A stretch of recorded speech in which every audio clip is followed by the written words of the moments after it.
E aí galera da terceira série do ensino médio, eu sou o professor Fernando e estou aqui para mais uma aula de filosofia. Na aula de hoje nós vamos continuar sobre filosofia antiga, só que agora é a parte 2, ok? Na aula de hoje nós veremos os seguintes assuntos: a filosofia de Aristóteles e a divisão das ciências.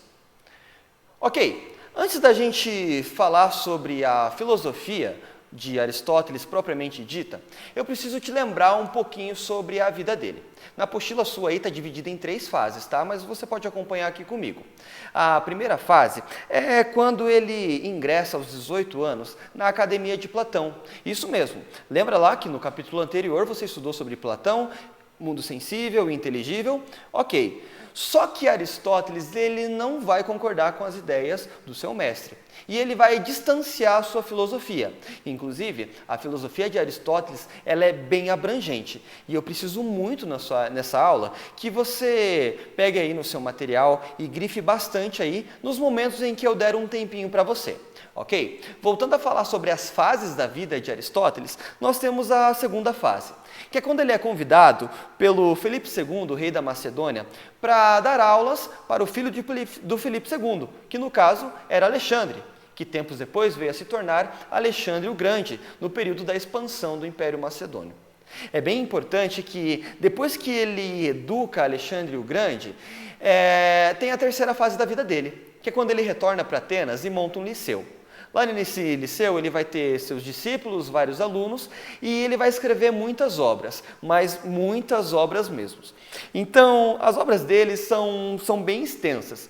Eu vou dar um tempinho aí para você dar um pause nesse vídeo e ler ali as obras que ele produziu, ok? Dá um pause aí que eu fico te esperando aqui.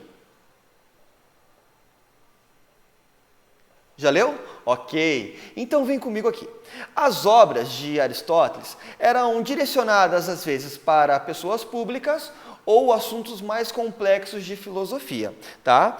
E tem alguns assuntos bem importantes que está listado ali em tópicos para você. Você pode pegar a sua caneta marca-texto aí e marcar no seu livro, tá? Ele tem obras que falam assuntos de psicologia, metafísica, obras de ética e política, obras sobre artes e história. Então, marca aí, lê com calma, porque, como eu falei para você, o conhecimento de Aristóteles é muito vasto mesmo. Ele se atende a questões biológicas, a questões éticas, a questões sobre a vida política e, por isso, a gente tem a divisão das ciências. A gente precisa sistematizar esse ensino dele para que a gente não se perca aí na filosofia aristotélica. Se você acompanhar comigo aqui, nós temos um esquema bem bacana que ele vai ajudar você para não se confundir quando for estudar Aristóteles, tá? Então acompanhe aqui comigo aqui. As ciências, que no caso é o conhecimento, né? Ele divide em 3 partes. Tem as teoréticas, que é onde se encontra a física, e a metafísica, e olha só, segundo ele, a metafísica é a mais importante de todas as ciências. E também a matemática. A matemática para Aristóteles é muito importante, porque estudam tudo o que existe, independente da vontade humana. Também tem as ciências práticas, ok? Que é a ética e a política. Por quê? Elas possuem finalidades, né? Então elas investigam as ações humanas. E sobre essa questão de finalidades, eu já falo com você.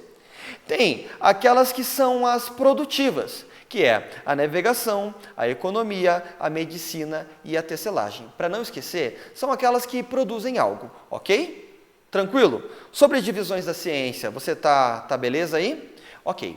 Lembra que ele falou que a metafísica é a mais importante de todas as ciências. Então a gente vai dar uma atenção aqui especial, principalmente para as indagações do pensamento aristotélico. Tem 3 pontinhos aqui que eu posso abordar com vocês. Quais são as causas e princípios primeiros que geraram toda a multiplicidade de seres que existem? O que é e como estudar o ser enquanto ser? Qual a substância primeira do ser?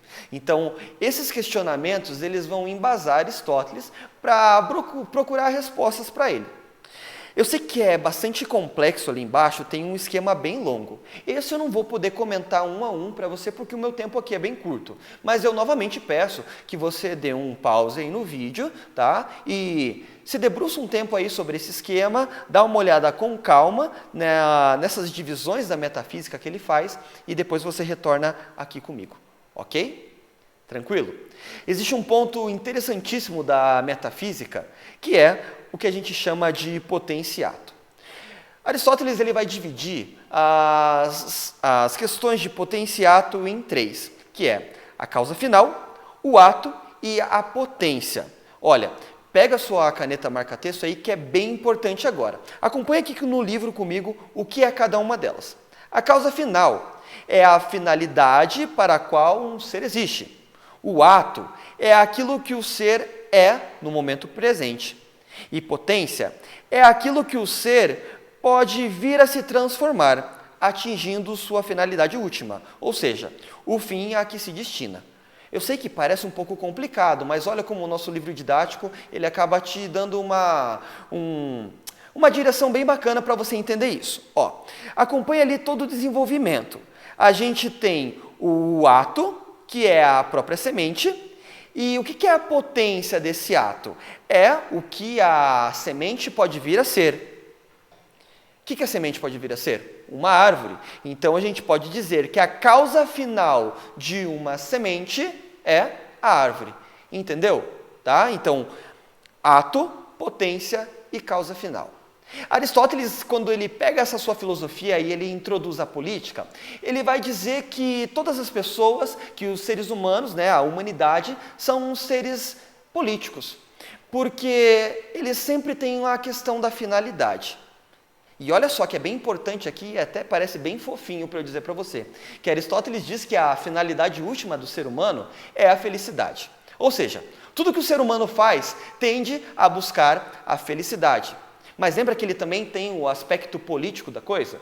Ele vai dizer que quando alguém se propõe a fazer política, a política ela é nada mais do que a busca pelo bem comum, porque o bem comum gera a felicidade. Tá? Para você entender bem aqui essa questão da felicidade, Aristóteles também, quando ele escreve o livro para o seu filho Ética Nicômaco, ele vai dizer o seguinte, que talvez seja impossível pessoas que têm interesses incomuns estabelecerem uma amizade.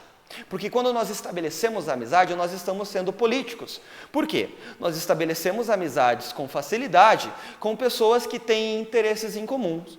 E esses interesses incomuns geram em nós a felicidade. Então veja como a filosofia de Aristóteles, ela vai desde coisas físicas a coisas mais abstratas, ok?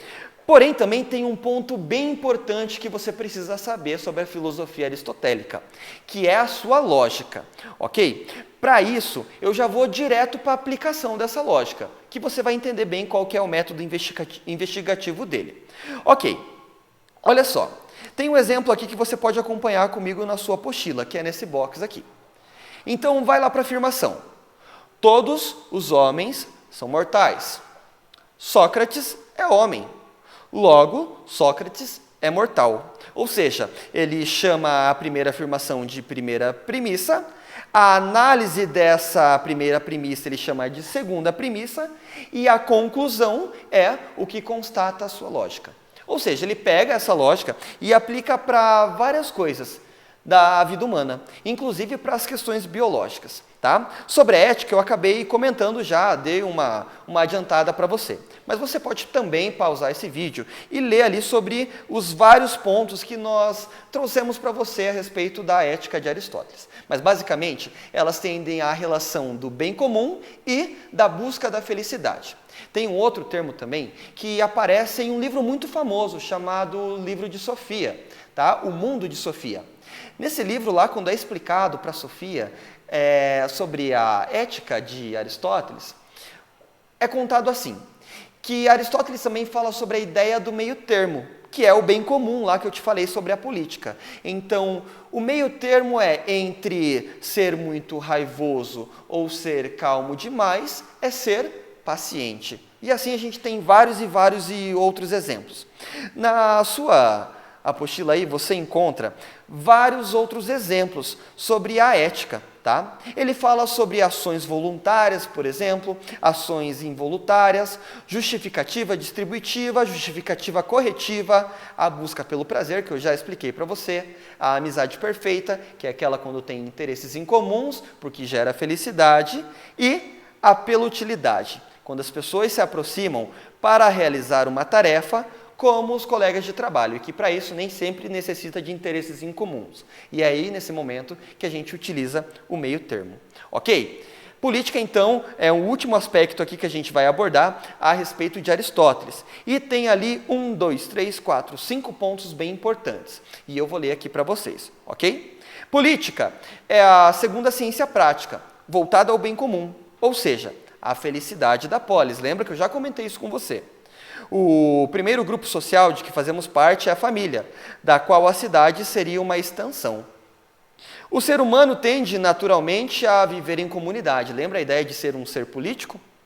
Para Aristóteles, mais vale analisar as organizações sociais existentes e, a partir daí, pensar em formas de aprimorá-las, do que pensar em uma organização ideal, como diz Platão. A educação é o elemento fundamental para a formação da cidade. Ok, eu espero que você tenha se interessado em buscar mais sobre Aristóteles, porque, como você viu, o seu conhecimento e a sua produção é muito vasta.